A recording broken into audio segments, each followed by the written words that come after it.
I remember one deal that looked perfect on paper. The numbers worked, the ARV was solid, comps were clean, it was in a good area, and I told myself, this is it. This is one of those deals that's going to be easy money. So I went into the auction confident, too confident. I didn't just stick to my number, I stretched it just a little, because in my mind, I didn't want to lose the deal over a few $1,000s.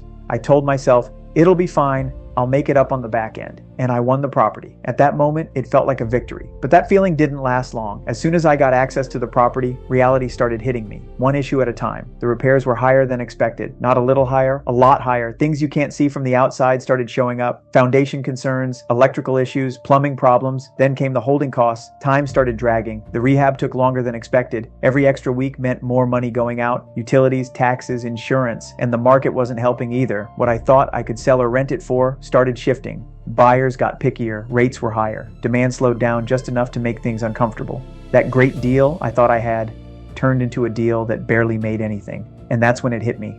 The hardest lesson auction investing taught me is this: you don't make money when you win the bid, you make money when you buy it right.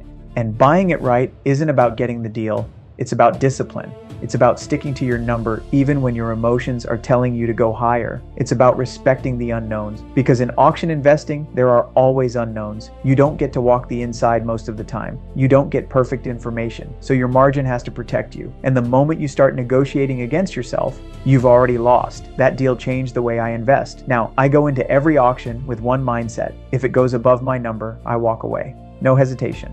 Because there will always be another deal, but there won't always be another chance to protect your capital once you've overpaid. A lot of new investors think the hardest part of auction investing is finding deals. It's not. The hardest part is saying no when everyone else is bidding, saying no when the property looks good, saying no when you've already invested time analyzing it.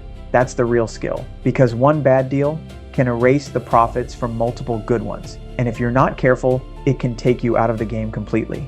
So if you're going into your next auction, remember this: your goal is not to win. Your goal is to win the right deal. Because in this business, the investors who last the longest aren't the ones who buy the most properties. They're the ones who make the least mistakes.